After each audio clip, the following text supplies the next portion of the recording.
Before you scroll away or click to another video, I need you to understand something.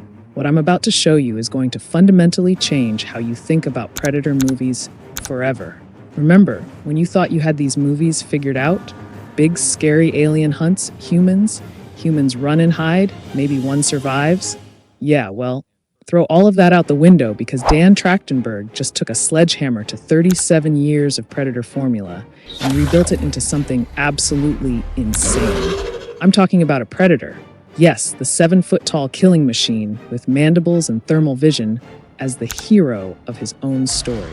Not the villain, not the monster. The protagonist we're supposed to root for. And before you say that's impossible or that'll never work, let me tell you about Dek, the exiled Predator who's about to make you question everything you thought you knew about these iconic hunters. In the next 20 minutes, we're going deep on 20 absolutely mind-blowing revelations from the Predator Badlands trailer that prove this isn't just another sequel. This is a complete revolution. We're talking a fully constructed alien language that'll give you chills. The first Predator designed to make you cry. Yes, actually cry. Why this runt might be the most dangerous Predator we've ever seen. The death planet that makes hell look like a vacation resort. An android partnership that's going to break your heart. And a mysterious, unkillable creature that has fans theorizing like crazy. Plus, I've got the latest behind-the-scenes secrets that explain why Dan Trachtenberg shot 2 Predator movies in secret. And trust me, that revelation alone is worth staying until the end. So buckle up, because we're about to dive into why Predator Badlands isn't just changing the franchise. It's rewriting the entire playbook for how monster movies can tell deeply emotional stories. And fair warning, by the time we're done here, November 7th, 2025 cannot come fast enough. Okay, so first things first, we need to talk about the Yautja language situation because, oh my god, this is not just some throwaway alien gibberish, people. This is full-blown linguistic masterpiece territory. When I heard Dek speaking actual Yautja dialogue with subtitles in that trailer, I literally got goosebumps. Elle Fanning's character Thea tells him, "Here, you're not the predator, you're the prey." And then Dek responds in what sounds like pure defiance in his native tongue. But here's where it gets absolutely insane. This isn't some actor making clicking sounds and calling it a day. Oh no. Demetrius Schuster Koloamatangi, who plays Dek, had to learn a completely constructed Yautja language created by a professional linguist who was mentored by Paul Frommer. Yes, the same guy who created Avatar's Na'vi language. Can we just appreciate for a moment that they went that hard on authenticity? And let me tell you, those clicking sounds aren't just random noises. According to Dan Trachtenberg, these are complex linguistic patterns that not everyone can do. I tried making some of those sounds after watching the trailer, and let's just say my cat looked at me like I was having some kind of breakdown. But what really gets me emotional about this is how Dek's defiant response represents his refusal to accept the identity his clan has imposed on him. When he speaks in his native tongue with such fierce determination, you can feel every ounce of his warrior spirit refusing to back down. It's like watching someone reclaim their heritage while simultaneously giving everyone the middle finger. And honestly, I'm here for it. Now, let's talk about something that initially had me scratching my head. Dek being described as the runt of the litter. I mean, when I first heard this, I was like, wait, what? Since when do we root for the small predator? But then it hit me like a ton of bricks. This is exactly what the franchise needed. Think about it. We've spent decades watching these towering, seemingly invincible killing machines hunt humans for sport. They're terrifying, they're deadly, and they're about as relatable as a nuclear submarine. But Dek is different. He's smaller, leaner, more vulnerable, and Dan Trachtenberg deliberately designed him to be more humanoid and expressive so we could actually connect with him emotionally. And you know what? It's working. When I saw that scene where Dek's mandibles are trembling and his nostrils are flaring as Thea tells him he's after a creature that can't be killed, guys, I felt that fear. I'm sitting here getting emotionally invested in a predator's anxiety, and it's the weirdest but most amazing thing ever. The design choice to make him the underdog isn't just about sympathy points either. It's about completely rewriting what it means to be a predator protagonist. Instead of an unstoppable force, we get someone who has to rely on wit, determination, and sheer bloody-minded stubbornness to survive. And honestly, that's way more interesting than watching another invincible alien slice through everything in its path. Okay, this next part literally made me gasp out loud during the trailer. We see Deck's green blood flowing from his arm during a fight with some murderous vines, because apparently even the plants on this death planet want to kill you. And for the first time in franchise history, we're watching a predator genuinely get hurt and bleed and struggle. Like, previous predators would lose an arm and just grunt it off like it was a minor inconvenience. But Deck? This guy is visibly wounded, visibly smaller than other predators we see in the same trailer. And when that gray-haired elder predator shows up wielding that massive blade, the size difference is so stark it's almost heartbreaking. This isn't just about making him vulnerable, it's about making him real. When was the last time you worried about a predator's safety? Never, right?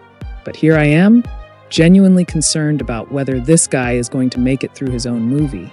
And can we talk about that elder predator for a second?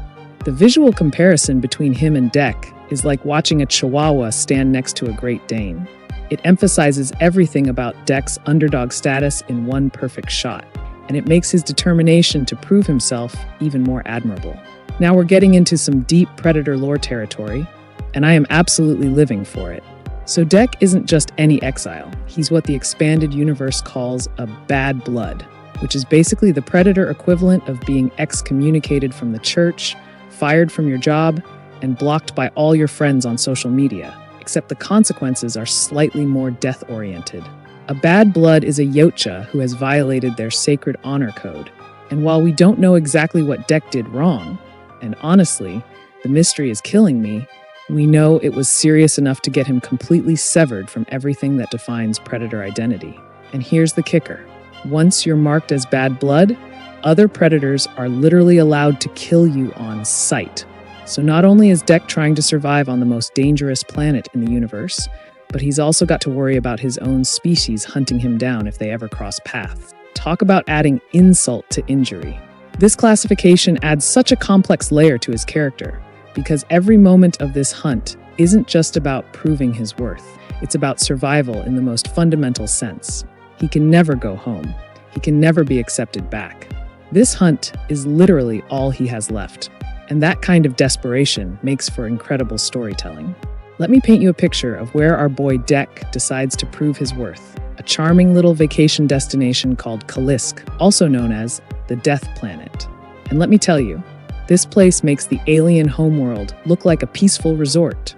We're talking about a planet with diverse ecosystems that include dense alien forests, aggressive flora that emit poisonous smoke because regular poisonous plants weren't scary enough, tree vines that actively hunt and attack living creatures, and massive kaiju-sized monsters that probably eat regular monsters for breakfast.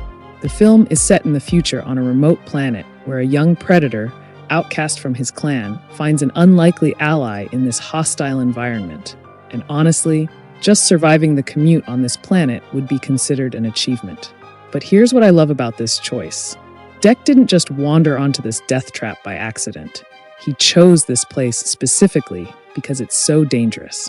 It's like he looked at all the available proving grounds in the galaxy and said, you know what? Let me pick the one that's most likely to kill me horribly. That'll show them. That level of determination mixed with what might be considered cosmic-level stupidity is exactly the kind of character complexity that makes me want to root for this guy. Guys, I need to take a moment here because this is where Predator Badlands really got its hooks in me. Traditional predators are stoic. They're emotionless killing machines who maybe grunt occasionally or let out a victory roar after a successful hunt. But Deck? This guy wears his emotions like a neon sign. When Thea tells him you're after a creature that can't be killed, we see his mandibles trembling, his nostrils flaring, and his entire body language screaming uncertainty rather than the typical predator confidence. And you know what?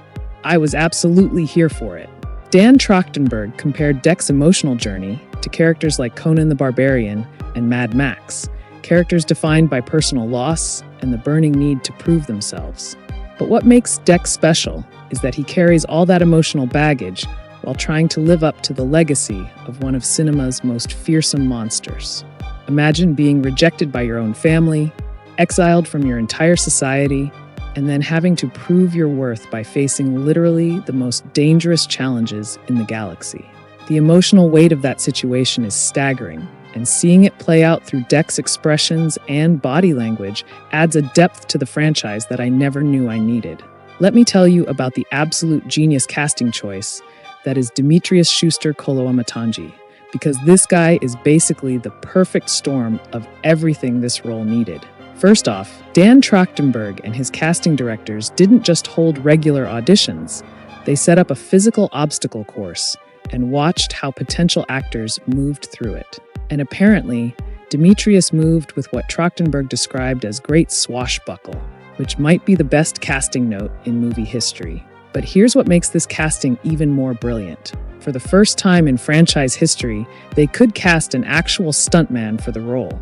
Previous Predators required actors who were naturally 7'6" tall, which, let's be honest, severely limits your talent pool.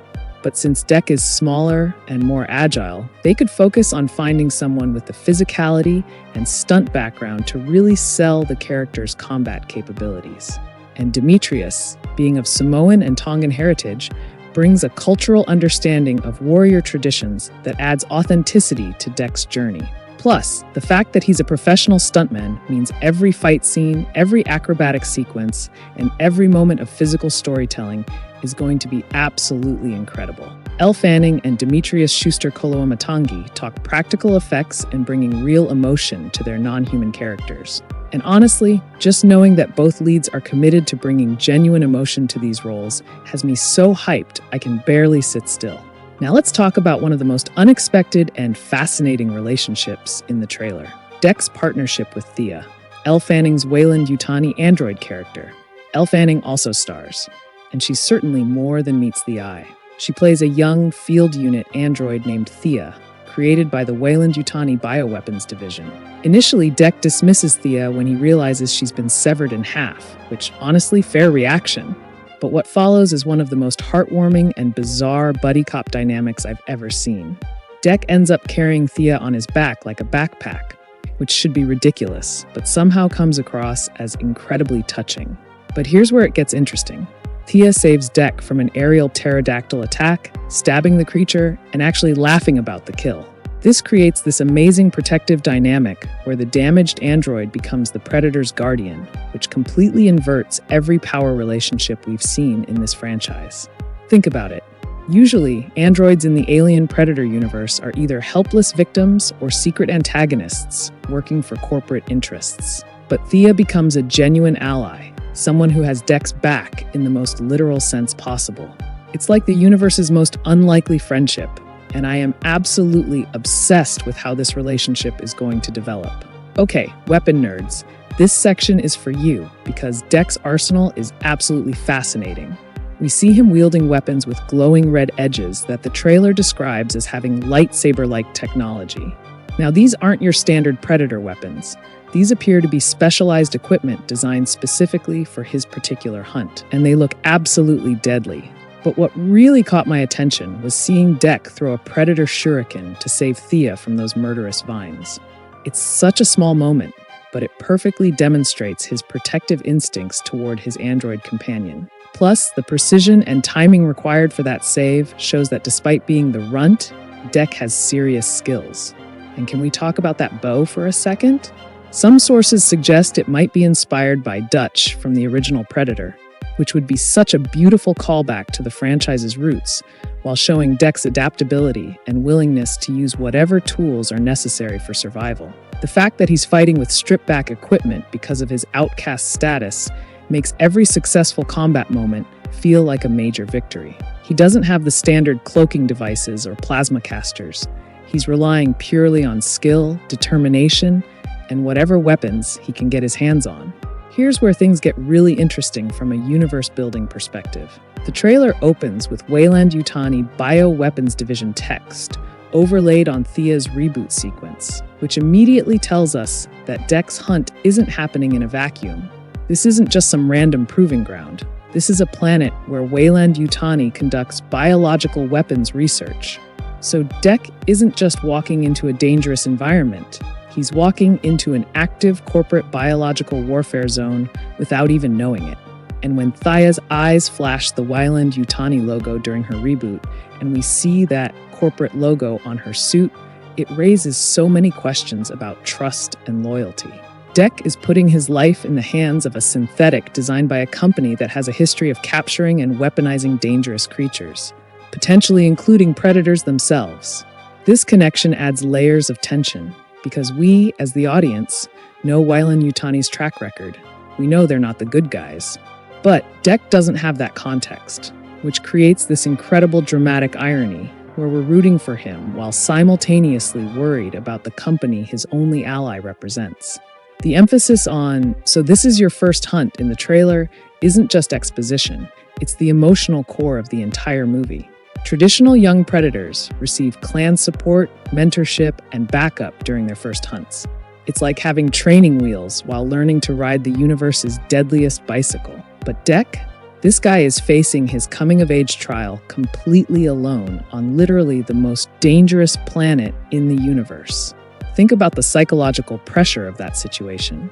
Your first hunt is supposed to prove you're worthy of being called a true predator, but instead of hunting some relatively manageable prey on a controlled environment, Deck is dealing with killer plants, massive monsters, corporate bioweapons research, and whatever other nightmares this death planet can throw at him. And he's doing it all without the standard predator technology.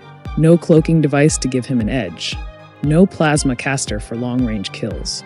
He's fighting with basically the predator equivalent of starting equipment, which makes every survival moment feel like a genuine achievement. The fact that this is his first hunt also explains his emotional vulnerability. He's not a seasoned warrior trying to add another trophy to his collection. He's a young outcast trying to prove he deserves to exist, and that desperation adds such weight to every moment of the trailer. Okay, can we talk about that absolutely insane mech reveal at the end of the trailer? Because my brain is still trying to process what I saw. Just when you think you understand what kind of movie this is going to be, Thea announces, "We might not be alone in this hunt." And then bam! Massive mech emerges to fight this giant kaiju-like creature, and suddenly we're in full-blown Pacific Rim territory. Predator Badlands will premiere in theaters on November 7th, 2025, and I honestly don't know if I can wait that long to see how this mech fight plays out. The power loader energy from this scene is giving me serious Aliens vibes, which makes perfect sense since we're dealing with Weyland-Yutani corporate interests. But seeing it in a Predator movie feels like such a natural evolution of the universe's corporate military complex. What really gets me excited is how this reveal changes Deck's personal hunt into something much larger. He came to this planet for a solo proving ground experience, but now he's caught up in what appears to be a major corporate operation involving military-grade machinery. Talk about being in the wrong place at the wrong time. From what we can piece together from the trailer, Deck isn't just any random outcast. He appears to come from a high-ranking family, which makes his exile even more personally devastating. His father seems to be a clan leader or elder with significant authority, which means Deck has fallen from potential leadership position to complete outcast status. Imagine being groomed your entire life to potentially lead your people, only to make some mistake that we still don't know about that gets you completely banished from everything you've ever known. The other predators in the trailer are visibly larger and more imposing than Deck, which suggests that his physical limitations might have contributed to his family's rejection. He's not just proving himself to strangers, he's trying to overcome genetic disadvantages that marked him as unworthy from birth. That level of family rejection adds such a personal stakes to his journey. This isn't just about honor or tradition. This is about a son trying to prove to his father and his entire family that they were wrong to give up on him. And honestly, that's the kind of emotional core that can elevate a monster movie into something truly special. When Thea tells Deck, "You're not the predator, you're the prey," his response is absolutely perfect. Instead of accepting this assessment or showing fear, he responds with fierce defiance. "I am prey to none." That moment of defiance encapsulates everything beautiful about Deck's character arc. He refuses to accept the identity that others have imposed on him, whether it's his clan calling him a runt or circumstances making him seem like prey instead of predator. This is the first time in franchise history where a predator protagonist has to prove worthiness not just to other species, but to his own people. He's simultaneously hunting and being hunted, which creates this unprecedented psychological complexity that has me absolutely fascinated. The fact that he's fighting against labels and expectations while also trying to live up to the legacy of being a predator creates such interesting internal conflict. He's not just battling external monsters, he's battling the internal doubt that comes from a lifetime of being told you're not good enough. Thea's warning that Dek is hunting a creature that can't be killed has me absolutely losing my mind with speculation. The trailer deliberately misdirects us with shots of that giant kaiju creature, but multiple sources are suggesting this might be referring to something else entirely, potentially a xenomorph reveal. And if that's true, we might be witnessing Dek's first encounter with the ultimate adversary that even predators respect. Think about the implications if this is true. Xenomorphs represent the perfect organism, the ultimate killing machine that even predators consider worthy prey. For Dek's first hunt to involve facing off against something that experienced predators treat as the ultimate challenge would be like a rookie boxer stepping into the ring with the heavyweight champion of the universe. But whether it's a xenomorph, that giant kaiju, or something completely different, the important thing is that this unkillable creature represents the ultimate test of everything Dek believes about himself. If he can face something that supposedly can't be defeated and survive, it would prove beyond any doubt that he deserves to be called a true predator. What I love most about Dek's journey is that the stakes are so much more personal than typical predator hunts. Previous predator movies have been about sport, tradition, or territorial disputes. But for Dek, this hunt carries existential weight. As a bad blood exile, he can never return to his clan, regardless of the outcome. Success or failure determines whether he lives as an exile forever or dies trying to prove his worth. The trailer shows that Dek's emotional investment goes beyond typical predator pride. This is about fundamental survival and identity in a way the franchise has never explored before. He's not hunting for trophies or glory, he's hunting for the right to exist as who he believes himself to be. That level of personal stakes transforms every moment of danger from mere action sequences into deeply emotional storytelling. When Dek is fighting for his life, he's also fighting for his identity, his self-worth, and his future. And that's the kind of character depth that can make audiences genuinely care about the outcome. Okay, we need to address the elephant in the room. Dek's design has sparked some absolutely intense debates in the fan community, and honestly, I think that passion shows how much people care about getting this right. Dek features a more streamlined physique and facial features that some describe as more human-like than previous predators. His design includes neatly arranged dreadlocks tied back in a ponytail, softer cheek ridges, a narrower jaw, and larger, more expressive eyes. Now, some fans initially reacted with concerns about humanization, but here's the thing. This design philosophy is absolutely essential for the storytelling they're trying to achieve. How can you make a predator protagonist emotionally compelling without making his face readable to human audiences? The design allows us to see Dek's emotions, understand his internal struggle, and connect with his journey in ways that would be impossible with the traditional stoic predator mask face. It's not about making him less alien. It's about making him a complete character rather than just a monster. And honestly, after seeing how expressive and emotionally complex Dek appears in the trailer, I think this design choice is going to be vindicated when audiences see the full movie and realize how much more invested they are in his story because they can actually read his emotions. The technical achievement of bringing Dek to life is absolutely staggering, and I am such a nerd for this stuff. Dek's face is entirely digital, created through motion capture technology by Weta Workshop. Yes, the same people who brought us Gollum and Caesar from Planet of the Apes. But his body remains practical using a creature suit designed by Studio Gillith, which creates this perfect hybrid approach.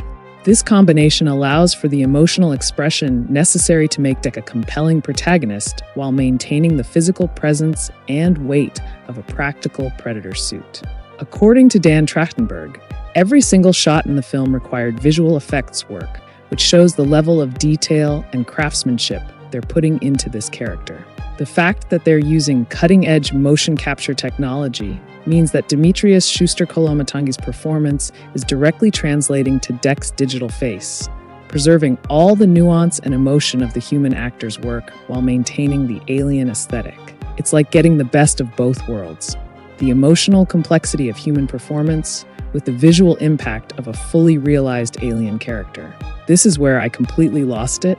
Guys, Dan Trachtenberg confirmed that Predator Badlands draws heavily from the expanded universe, including comic books, novels, and games. As someone who has spent way too much money on Predator comics over the years, hearing that the film connects to decades of extended lore made my heart sing. We're finally getting a theatrical release that acknowledges and builds on all the incredible world building that's been happening in other media. 2025 will see the release of Predator Badlands, as well as another film in the franchise that he shot simultaneously in secret, and apparently part of the film is set on what's known as Yautja Prime from expanded universe material. This means we might actually see the Predator homeworld in a theatrical release for the first time ever. Can you imagine? After decades of wondering what Predator society looks like, what their cities are like, how their culture functions, we might finally get to see it all on the big screen. The connection to expanded lore also provides rich background for understanding the cultural context of Deck's exile, the significance of his bad blood status, and the weight of the honor code he violated. It's like decades of world building finally coming together in one epic cinematic experience. So let me give you the latest updates that have been trickling out about this movie, because honestly, each new piece of information makes me more excited. The music in the trailer is performed Mongolian folk metal band The Who, which is such a perfect choice for the primal warrior energy of this story. If you haven't heard The Who's music, do yourself a favor and check them out. They're going to add such an epic soundtrack dimension to this film. Predator Badlands is scheduled to be theatrically released in the United States on November 7th, 2025, in Real D 3D and IMAX, which means we're getting the full cinematic experience. This movie is clearly designed to be seen on the biggest screen possible with the best sound system available. But here's the really crazy part. Dan Trachtenberg apparently shot another Predator film simultaneously in secret.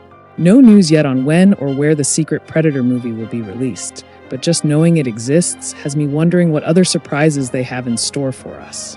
Look, I know I've been rambling for a while now, but I need to explain why Predator Badlands feels so important to me as a longtime fan of this franchise. For decades, Predator movies have followed basically the same formula.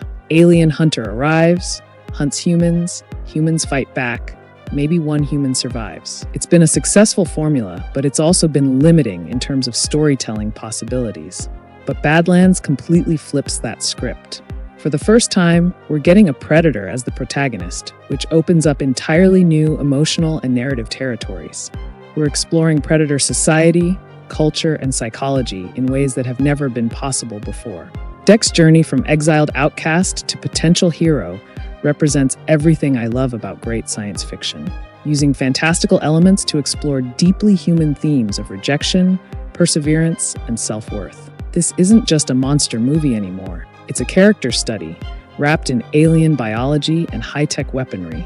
The fact that Dan Trachtenberg is treating the source material with such respect while pushing it into bold new territory gives me hope that we're entering a new era of Predator films that can be both crowd-pleasing action movies and emotionally sophisticated storytelling. If Predator Badlands succeeds, and based on everything I've seen, I think it will.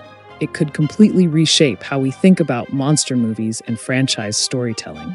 The idea of making the monster the protagonist while maintaining their alien nature is such a bold creative choice that could inspire other franchises to take similar risks.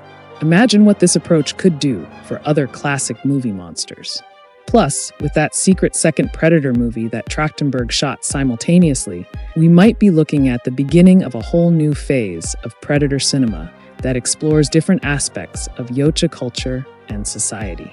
The connection to expanded universe lore also suggests that future films might draw more heavily from comics, novels, and games, which could lead to incredibly rich and detailed world building that respects decades of fan investment in these characters and concepts. Guys, I genuinely believe that Predator Badlands has the potential to be not just the best Predator movie since the original, but one of the best science fiction films of the decade. The combination of Dan Trachtenberg's proven directorial skills, the incredible casting of Demetrius Schuster-Koloamatangi and Elle Fanning, the respect for expanded universe lore, and the bold, creative choice to make a Predator the protagonist, it all adds up to something that feels truly special. Deck's journey from exiled runt to potential legend is the kind of character arc that transcends genre limitations. This is a story about proving yourself when the world has given up on you, about finding strength in vulnerability, and about refusing to accept the limitations others place on you. And can we just acknowledge how incredible it is that we're getting this level of linguistic authenticity, cultural detail, and emotional complexity in what could have easily been just another alien action movie? The amount of care and craftsmanship going into every aspect of this production is genuinely inspiring. Predator Badlands is scheduled to be theatrically released in the United States on November 7th, 2025, which means I have way too many days to wait before I can see this masterpiece. But honestly, the anticipation is part of the fun. Every new trailer, every interview, every behind-the-scenes photo just adds to the excitement. And knowing that Dan Trachtenberg and his team are putting this much love and attention into getting it right makes the wait feel worthwhile. So mark your calendars, start planning your IMAX viewing parties, and get ready to experience something completely new in the Predator franchise. And hey, if you made it through this entire analysis without getting at least a little bit excited about Predator Badlands, then I don't know what to tell you. Maybe check your pulse? But seriously, thank you for letting me geek out about this incredible-looking movie with you. What aspects of Deck's character arc are you most excited to see? Are you ready for a Predator protagonist? Let me know in the comments, because I seriously need to talk to other people who are as obsessed with this as I am.